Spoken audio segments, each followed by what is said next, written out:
Richard Martineau. Martineau. Un animateur pas comme les autres. Richard Martineau. Bon lundi, ma gang de malades, c'est notre dernier droit pour la saison régulière. À partir de la semaine prochaine, c'est l'équipe d'été qui embarque, qui va être aussi bonne que l'équipe régulière. Alors, comment vous trouvez la grève des transports en commun? Maximile, ça s'est passé comment ce matin quand tu es venu ici travailler? Ce matin, j'ai décidé de venir à pied. Donc, j'ai marché pendant 55 minutes. 55 minutes. Ouais, je fais une petite marche de santé. Par contre, je suis un petit peu, là, donc c'est sûr, c'est pas super élégant, mais bon, regarde, c'est le prix à payer. Oui, parce qu'il est des horaires atypiques, hein? Il n'arrive pas ici à 9h le matin, donc il arrive un peu plus tard. Ben là, ils ont décidé, eux autres, à partir de quoi? 10h15, 10h30, quelque chose comme ça? André-Sylvain?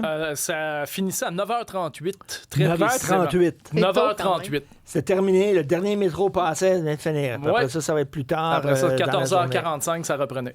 Ah, OK. Ben alors, il a fait une belle marche. Il va être en super forme, Maximile.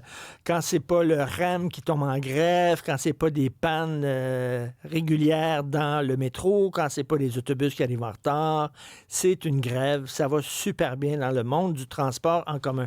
Est-ce que vous regardez la commission d'enquête sur SACLIC?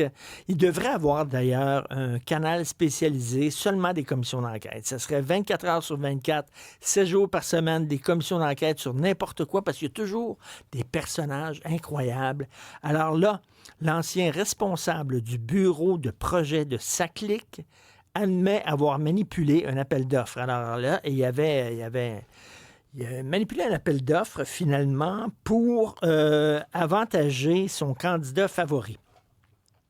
Alors, lui, il a calculé combien ça coûterait pour faire affaire avec cette personne-là, qui, dit-il, était la meilleure personne pour faire ce job-là, un consultant externe. Il était payé tant de l'heure, fait qu'il a calculé, puis tout ça. Puis c'est un contrat de plus d'1 million de dollars.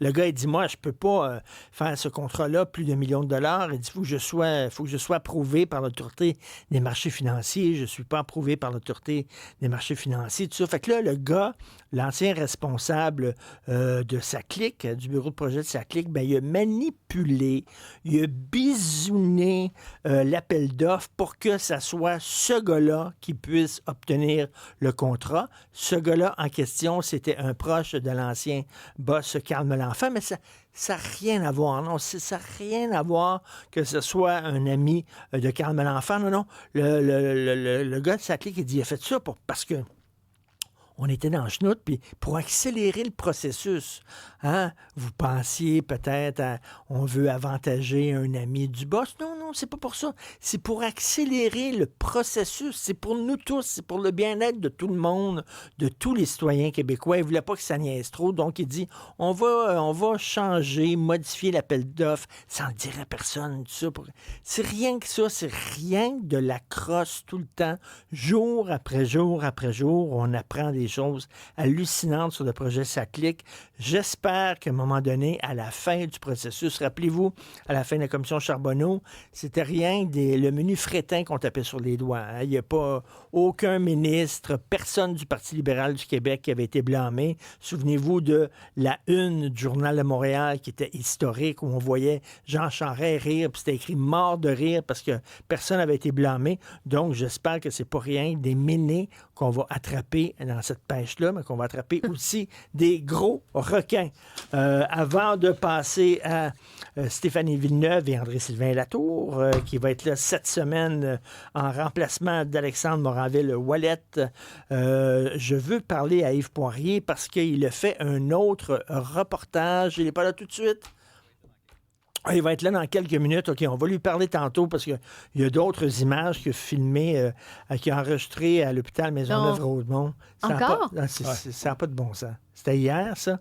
Ça n'a pas de sens. L'eau qui coule, c'est un problème de tuyauterie puis tout ça. Ben, je dis encore, comme si tout ce qu'on avait vu était réglé. C'est dans le fond.